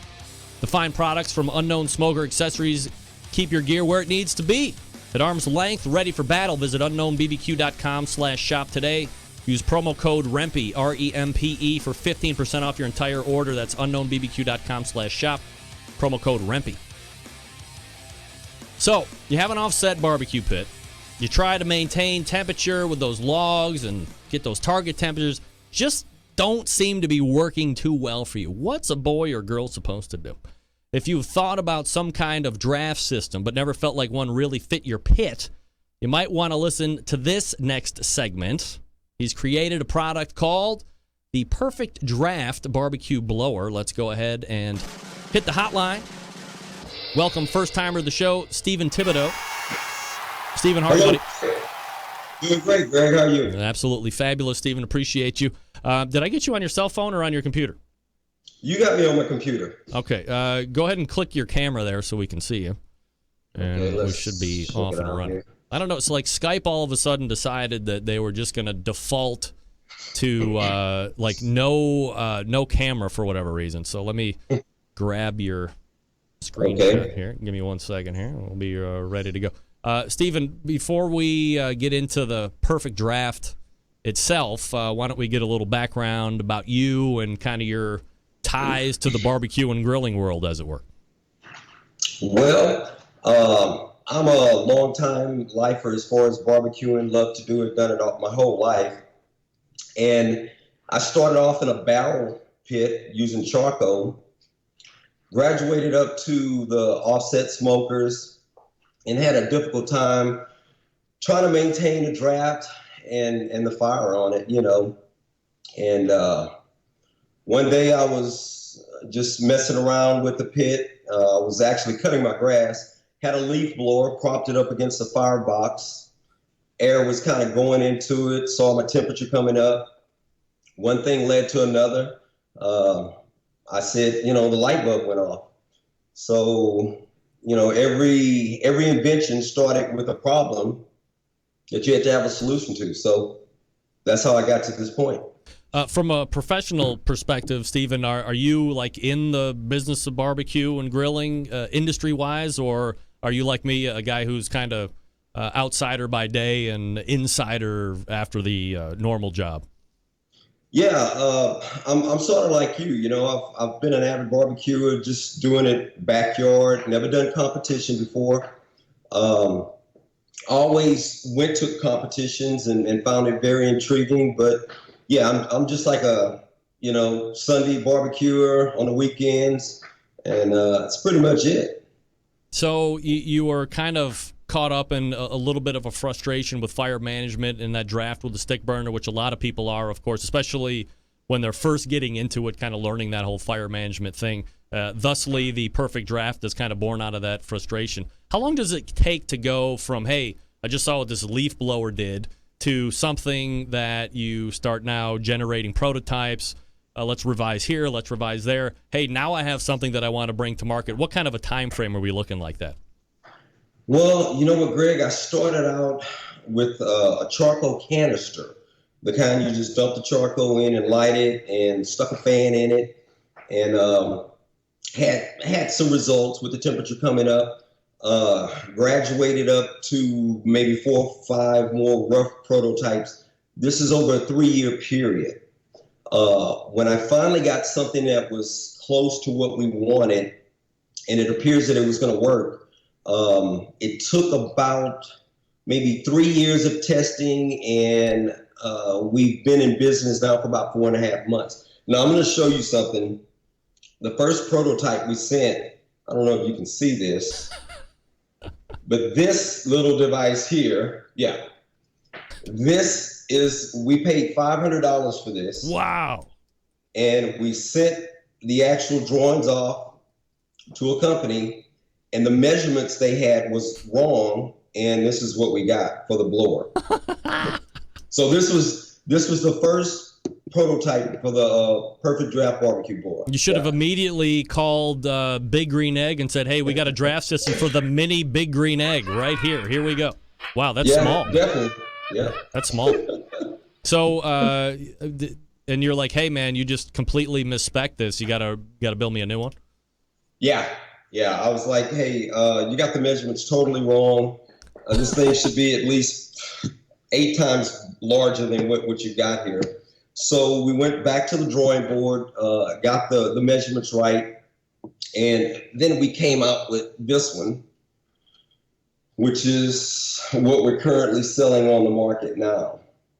So it's taken 3 years, but you've been actively selling for 4.5 months. So is that 3-year period just getting something that you feel comfortable taking to market, like that one you just had up? That's the one where you decide, okay, here we go, we're going to take it to market. Right. It started off, like I said, really crude with a charcoal canister and a fan shoved in it. 3 years literally of testing with that and a couple other really crude prototypes. And then I finally, said this thing actually works on a really, really novel, just a basic level. So I knew if I could develop a nice temperature controller to go along with it, then we would probably have something. Stephen Thibodeaux joining me here on the show. The website, if you want to check it out while we're talking, theperfectdraft.com, theperfectdraft.com. Stephen, look, draft systems certainly aren't new, especially to barbecue folks that are kind of in the segment. One of the most recognizable brands in this market happens to be my longest-running sponsor of my show, the Barbecue Guru. So tell me how the Perfect Draft, I guess, might be similar to something the Guru might offer, but I guess more importantly, how they go ahead and start to diverge from one another. Well, the Barbecue Guru, like you said, I know it's been around for a long time, and it's a product that's well known and it works. Our device is mainly made from backyard offset smokers to competition style. I mean, we have a variable speed fan that can go from 1 CFMs of airflow all the way up to 124 CFMs of airflow. It connects magnetically. and it does have a temperature controller built into it. So the GQUE, I think, is more tailored for Komodo, Weber's, the smaller grills, where that's not really our focus. We're pretty much focused on the offset smokers, the competition style. You don't need to buy 2 or 3 different size fans, because our fan, that one fan, accommodates various speeds that can handle from a small cooker to the larger ones. So I think that's the biggest difference, and we're not looking to adapt to the Weber grills. So we're going to stay in our lane, and I respect them, and hopefully they'll look at us as not a competitor, but just another good device that's on the market that complements theirs. Stephen, let me talk to you about operation, mounting, obviously, which we'll get into here in a second. But I guess, from a high level, talk to me about how this particular system will operate and how you want to go about setting it up to use for the first time and then ongoing. Well, how it operates, basically, Greg, you would attach it to your firebox where the air intake is. We have an automatic, and we also have a manual mode. So in automatic mode, you would stick the probe, temperature probe, that goes right here. And from here, it connects to the cooking chamber of where your meat is. You stick it in there under the lid. And then we have a setting on here where you can set the temperature at which you want to regulate your barbecue pit to be. So you can set it for 250. The probe will register the degrees of the pit, and the variable speed fan will kick up, get it to that set point. If it drops below the set point, the fan slows down and it turns off. And it regulates, the fan will regulate on and off to maintain that temperature. And you can also, if you don't want to use the probe, you can switch it to manual mode on here. And then you control the fan speed. And depending on how much airflow you think you need, you set the airflow. And you look at your TI on your barbecue pit. And from there, you just maintain the temperature by using the variable speed controller in the manual mode. Stephen, it would seem, I guess, intuitive that if you're going to be buying something like this, you want to take as much risk or assumption out of your hands and use automatic mode. Do you find that from the reviews that you're getting and the feedback you're getting from your clients that they use automatic mode more than they use manual mode, or is there a real reason to use manual mode this way and automatic mode this way? No, you know what, Greg? I think most people, most of the feedback that I'm getting, they really love the automatic mode because they could set the temperature and pretty much walk away from it, and it will regulate and control. Competition, people who barbecue competition, they stay overnight, all night. They're cooking for 20 hours plus. So for them, it's a big plus to control it in automatic mode versus the manual mode. When we talk about mounting it, and you had said a little bit earlier that the one side where it's sticking into the firebox or mounting onto the firebox, you have a bunch of industrial magnets that are on there. Now, in the manual, there also is a hook that you can install into the firebox. Of course, as I had talked to you about in email, I'm not handy, and when it says drill or anything about measurements or anything, I start sweating both on the inside and the outside because, A, I'm probably going to fuck it up. But B, I just don't like drilling stuff into something that might have cost me thousands of dollars. So talk to me about, any feedback you're getting from customers that have, similar Dr. Phil issues and, how to go about if you don't like doing it one way, can you really do it another way?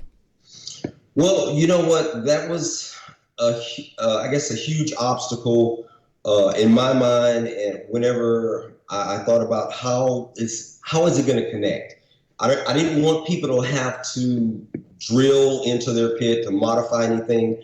But because there's so many different styles of barbecue pits, some that are out there that are homemade, some that are professionally made, we couldn't get around it. So you drill a 3/8 inch hole into the firebox, and a safety hook goes on. The safety hook is there just to hold it in place and secure it. The magnets can do the job, but if someone bumps into it, it will get knocked off. So the magnets, the novelty of it is really cool. It's a quick way to connect it. But the safety hook, you have to drill one hole, and that really secures the blower onto the firebox. So that's why we have the hook.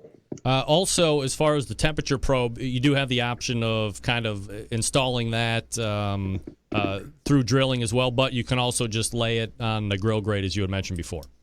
Yeah, and you know what? Most guys I talk to, they prefer to lift the lid and put it inside the grill grate because no one wants to put holes in their barbecue pit, especially if you have a Lang or Bubba Grill or anything like that, something really high dollar. So, and I can appreciate that. So it worked both ways. Stephen Thibodeaux joining me here on the show, the perfect draft barbecue blower. Stephen, talk to me about once you have that initial bed of coals, and this is something that I ran into Sunday because, I guess I didn't want to overuse your accessibility on a Sunday. But, I also like to kind of learn by myself. My initial thought was get some nice bed of coals going and then add a piece every 30 minutes, 35 minutes. But after I had got done talking to you about my first run, you're like, hey, it's okay to kind of pack it up a little bit in the firebox, and this is the reasons why, because the barbecue blower is going to help combust and make sure that thing's burning clean, correct? Correct. You can load it up like you normally do, put your bed of coals and then put wood on top or just use wood. The key to it is you throttle back on the stack exhaust where you have your dampener. You throttle back about 65 to 70%, and it tends to want to put the fire out. Well, that's when the blower kicks on and puts that clean ambient air into the firebox, will give you a clean combustion, and it creates a positive draft across the barbecue pit. So if you load it up with a lot of wood and you have your stack dampener wide open, your temperature is going to be too hot and the blower will never come on. And then you're just running like hot and fast, like we talked about on the show here. All right, so when you're throttling it back, as you said, that the fire wants to go out, now you have the blower running on the firebox to create that positive airflow that you had mentioned. I mean, is there any in-between time where you might have a dirty fire, or absolutely not? Absolutely not. You have a consistent flow of air, and you have a clean combustion. Because, a lack of airflow will give you CO2, and you get that carbon dark black buildup on your meat, which gives you that thick plume of white smoke coming out the stack. But with the blower, the fan never really goes completely off. It's just barely turning at a really low 1 CFM's RPMs of airflow. So you have a clean combustion the whole time the blower is connected. But the key, like I said, you have to throttle back on that stack exhaust and let the blower provide that airflow. Do you have a maximum amount of logs that you should be putting in before something might be overtaking the system itself, and then you have a dirty fire situation? A maximum amount, you know what, Greg, it just varies because of depends on the size of the firebox that you're really running. So I would say if you're using a 24-inch firebox, you can put maybe 4 stacks of wood in it, get it lit, and she's going to do a thing. And that should run that should last you maybe about an hour and a half to 2 hours before you have to feed one more stick in. The biggest thing these guys have been telling me on the circuit, Clay Hill, Jason Peterson, these guys are saying it reduces their cooking time. They use less wood, and it's really efficient. I've got a lot of guys, Bruce Case, Danny Gamez, so I'm getting a lot of good feedback. What feedback are you getting from customers as far as suggestions or, the next evolution of the barbecue blower? Because you got to be able to adapt. You got to be able to evolve to continue on in business. So are there things that you're seeing even 4.5 months in that you're like, hey, you know what, that's something I'm hearing. That's a good idea that, the next time we're going to make a big change, this is something we're going to implement. Yes, they want a longer probe. So the standard temperature probe that we have is 6 foot. People with larger barbecue pits are looking at 9 foot or longer. So we've actually made an improvement there for the next one. They're also wanting like a wireless meat thermometer to have it built in. But I think what we're going to do with that, we're going to team up with a company and provide a wireless meat probe that'll bundle up with our blower, because there's so many on the market. Yeah. We feel that it's best just to team up with someone and use that accessory that's available. The other thing is the adapter. Right now we have a heat shield, and the adaptability of it with certain fireboxes, it may not fit perfectly. Yeah, mine. So we have it. Yep. Go ahead. I was running into a similar issue with mine just because of the way the center bolt is on those pinwheel dampers on the Lang. I was over one, but the other one was kind of wide open. Right. So we have a new adapter that's been developed, is actually in manufacturing now. And that issue with like your Lang, it will cover the whole little handle, the whole accessory, just cover it up. And it should adapt a lot better for the Langs, Oklahoma Joes, those types of smokers. Stephen, before I let you go, price point, because everybody's always wondering how much money we're shucking out.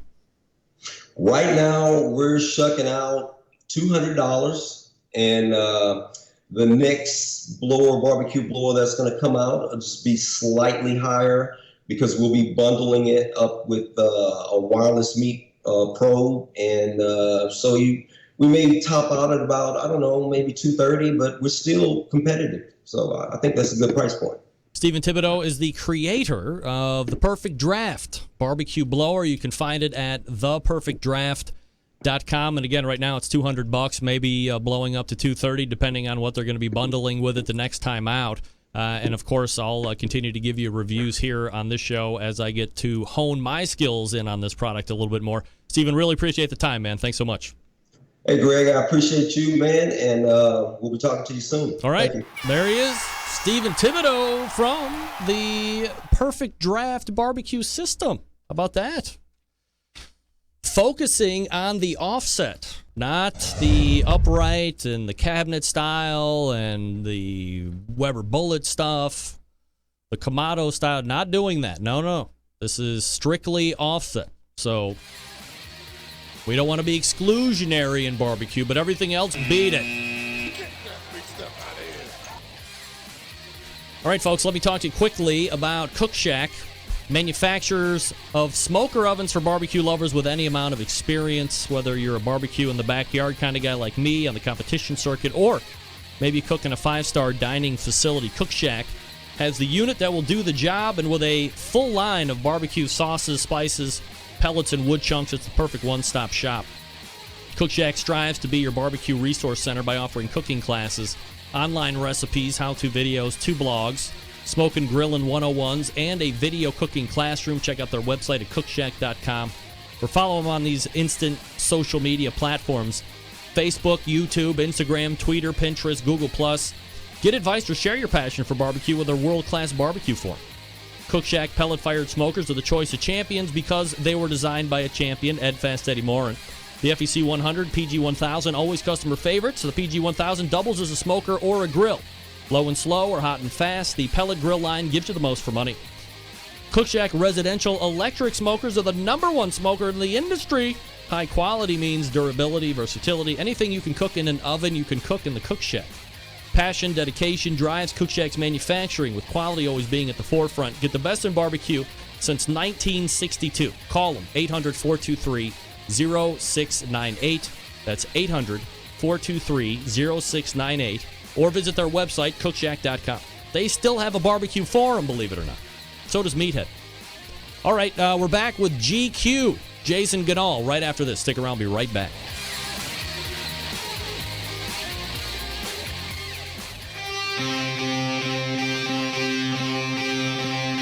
Get in the smoke. Call 877-448-0433 to get on the air. Now, here's your host, Greg Rempe. All right, welcome back.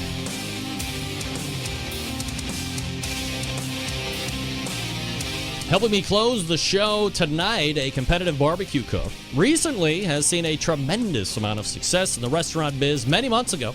We spoke with him about getting into the business, which is certainly hard all on its own, but staying in business, well, that ends up being the key. So far, so good.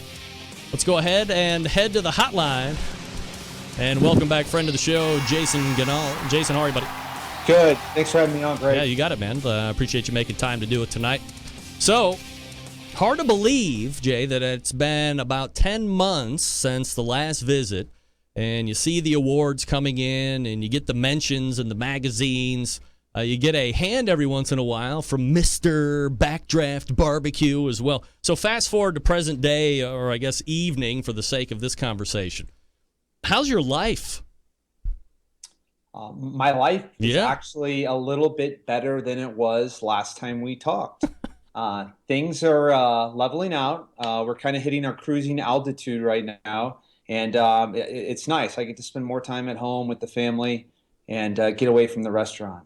All right, so in December, you said that if you were going to sink the Titanic, you wanted to be the only one who did it, to the tune of draining the 401k, the IRA, maxing out 2 credit cards, getting a line of credit from the bank. Your words, not mine.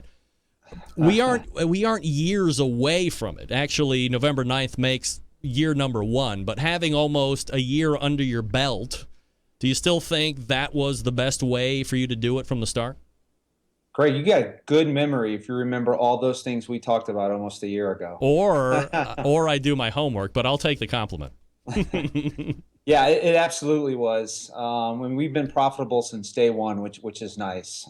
We did everything on a shoestring budget, kept our expenses really, really low, and that's helped us, make money. I mean, that's why you start a business, is to make money. So one of our big values is running a profitable business. And so a lot of the things that we try to do in the restaurant, a lot of decision making we do is, hey, is this a smart decision from a business standpoint? It's typically, I guess, from a financial planner situation, not recommended for people to kind of do what you did, because you want to have some kind of a safety net when you age out. Are you paying back into those accounts at this point, or is there still a good chunk of capture left to go before you're actually able to kind of start recouping back into the 401ks and RAs? Yeah, well, I won't bore you with a bunch of financial mumbo jumbo, but one of the things that I had to do was I used my I think it was an IRA. I had a 401k and an IRA, right? Yeah, that's right. So the 401k is not tax dollars and the IRA is tax dollars. So I used the 401k that was non-tax dollars, and I had to roll this over. I don't even know what it was called, but the name of the company that did it was called Directed Equity. And we created essentially a 401k that was owned by the organization, and they actually owned stock in the business. So there's a lot of tax disadvantages to doing that. So one of the things that I wanted to immediately do is get out of that. But the reason why I had to do that is, in order for me to access that money that was in there, I would have had to pay taxes in addition to a penalty for accessing it before I was the age of 65. So we utilized one of the laws that were on the books to do that, but there's some consequential tax disadvantages once you get that going. So fortunately, we were able to recoup the money here pretty quickly after about 9 months to buy ourselves out of that and put that money back into a traditional 401k right now versus that directed equity 401k. Jason Ganahl joining me here on the show, owner of GQUE BBQ Restaurant and obviously the pitmaster of GQUE BBQ competition team. Jason, you had also mentioned that your financial advisor said that you're doing it right when someone can strap on a steel-toed boot and kick you in the nuts, and it doesn't even hurt anymore. So do you have the Alec Baldwin brass balls at this point, do you think? Yeah, it actually squeaks when I walk sometimes. The top of my legs and my nuts, when they rub together, will squeak because they're still full of brass right now. That was actually a business advisor, a friend of mine, and not a financial advisor, but I remember that conversation very well. As mentioned, almost a year in, very high level. Is it harder than you thought it was going to be, or in the end, at this end, is it easier than you think it was going to be?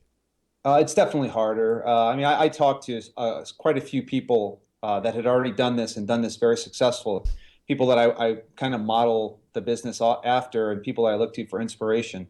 And they constantly reminded me how difficult it was going to be. So I had already had an expectation that it was going to be one of the most difficult things that I would ever do.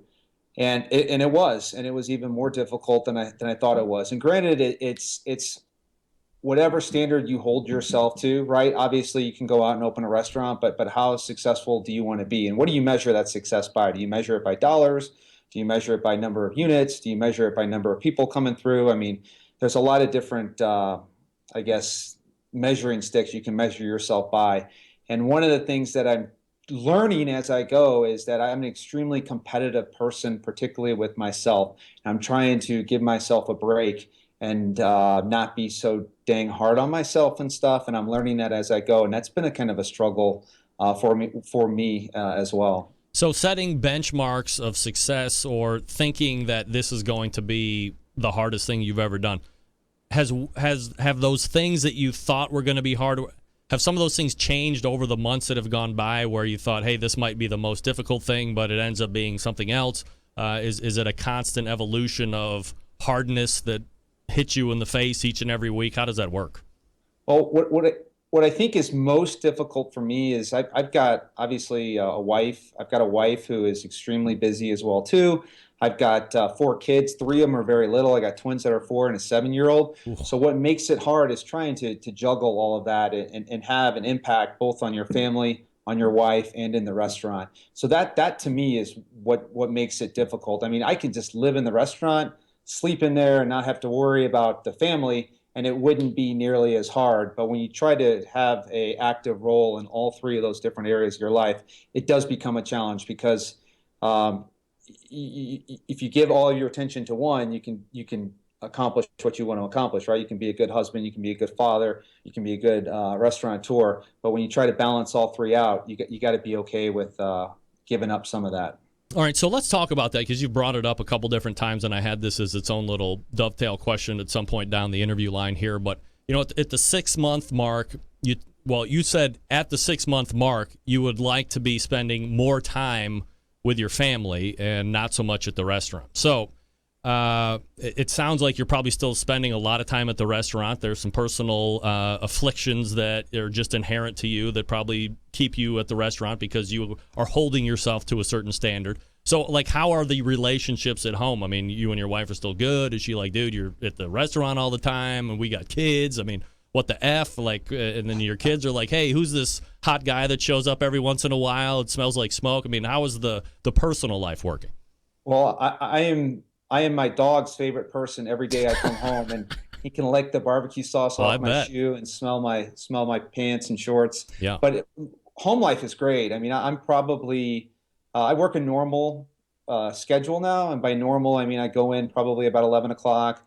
I come home at about 5 on most days. I work a full day on Sunday right now. I hired a general manager about 3 months ago, and he's allowing me to kind of get back to a normal routine and stuff. But up to that, right, I had about 6 months kind of in mind, but up to that, I mean, the first 3 months where I was just in the restaurant all the time. And that was kind of the deal my wife and I made. It's just like, give me the first 3 months, let's see how things go, and we'll play it by ear. And now I'm slowly kind of transitioning out of that. And I was slowly transitioning out of it. And right now I'm back to kind of having what I would call just a sustainable, normal life as it relates to working normal hours. Jason, if we can dig into the minutia of the operations just for a second here, and especially for the folks that might be thinking about doing something similar as you have done, opening up a barbecue restaurant, however they're going to do it. 1 or 2 of the biggest pitfalls that you've encountered that happened, 2 or 3 months down the road, not just as you're kind of ramp up and build business? I just not taking your customers for granted. I think that 5 to 7 years from now, I think you're going to have a lot of successful competition barbecue guys open up restaurants. I think in almost every big city, and even not big city, you're going to have guys that were successful in the competition world with a barbecue place that now you have it, and you're starting to see more and more pop up. I mean, even today, Fine Swine opened up in a suburb of St. Louis in Illinois. And I know there's a couple of other guys very well known that are kind of working behind the scenes, getting geared up to open up barbecue places as well too. But I think one of the things that is a very common thing to do is, hey, we know how to make good barbecue, but can we make it for 500 people? Right now, we've got 500 people coming through on a Friday, 500 people coming through on a Saturday, and more importantly, teaching people how to make good barbecue. My 3 cooks right now, one was a bartender, one was an accountant, and one worked in a catering facility. I mean, they're not barbecue guys, right? So creating systems and processes to how they can duplicate it and repeat it and turn out really good barbecue. I mean, those are kind of the big challenges, but I think as long as you're committed to it, you can figure it out. Jason Ganahl joining me here on the show from GQUE BBQ. Jason, how do you find, as you're a hirer, a boss guy, how do you find the workforce? And let me be forthcoming. I have a complete distrust of people who have no skin in my game. That's why I don't have anyone help me with the show, except for Doug Scheiding down in Texas, who gives me the Texas insight. But no one else preps the show for me. No one else plans or books or engineers or hosts but me, because I know what I bring to the table. I know I will meet my expectations, and I don't think anybody else will. You said last time you were on the show you have a little bit of an issue letting go and making sure that people do it the way you do. Have you been able to overcome that a little bit, or are you still kind of where you were 6, 7, 8 months ago? No, I struggle with that all the time, and I still do. And there's that balance, right, of you don't want to be too hard on the guys, but at the same time you want them to do it your way, and it's a continuous struggle. The good news is my 3 cooks have been with me all since day one. One of them came on about a month or 2 after we opened, so they've got some longevity with me. So I don't need to be as forceful with them, but I try to come at the approach of I trust them and I track what they're doing versus I command and control them, and that seems to work pretty well. Do you guys have a daily nut that you're looking to hit during the course of every day, or is it like a weekly goal that you try and hit? We got a weekly goal. So I would imagine then you're kind of ebbing and flowing during the week. It might be down a little bit, but as soon as Friday hits through the weekend, you trend upwards? Yeah, definitely. I mean, it scales up.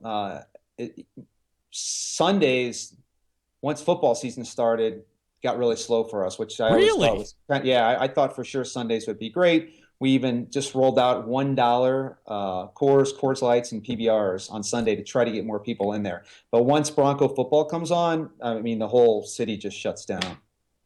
I figured they would just be loading up to feed their faces with barbecue and cheap beer. Man. $1 PBR, sign me up. That's worth the plane ticket out. Holy shit, that's great. Wow. So you said in the beginning you're profitable right now then? Just 10, 11 months in? Yep. Yeah, we were actually, I mean, I bootstrapped everything. I mean, I bootstrapped everything from day one, very conservatively estimated where our sales would be. So we were actually making money the very first day we opened. And as we made money, I just roll it out with hiring more people, more investment. We're adding a second smoker right now. We just bought a catering van. So I'm constantly, any new money, profitable money we're making, we're putting it back into the business to just support growth. Can you make a lot of money owning a restaurant? Is that achievable? I mean, I don't know what like a lot of money is, but I guess when I think about making a lot of money, I'm thinking like $250,000 or more a year. Yeah, the old saying in the restaurant world is if you want to make $1 million, you start with 2, right? I mean, you can if you do it right. I mean, there's guys out there that make a lot of money doing it. And to your point is what is a lot of million? I mean, can you make $250,000? I guess you can. I mean, it just depends on how you manage it. From a menu standpoint, you started with X. Over the first year, have you added or removed or revised anything, or have you been pretty much stem to stern? So one of the original plans of the restaurant is you got your core barbecue items, right? You got your ribs, your chicken, your pork, brisket, things that people come in and they expect at a barbecue place. What I wanted to have is just something daily that somebody would come in and they wouldn't know what it is until they came in. So whether it's like a brisket cheesesteak sandwich or like a pulled pork taco or just a variety of different items they can get that would be different every day of the week and every week of the month, so that the person that would come in 1 or 2 times a week wouldn't have to always get the same stuff. And that's something we're still trying to work towards. It's a minor miracle every day that we just get our standard 6 traditional barbecue items out the way we like them to get out. But I definitely want to get to a point where we can just put fun items on there every single day. Goals for year number 2. What would you like to see happen? Great question. I'm in the process of figuring all that out right now.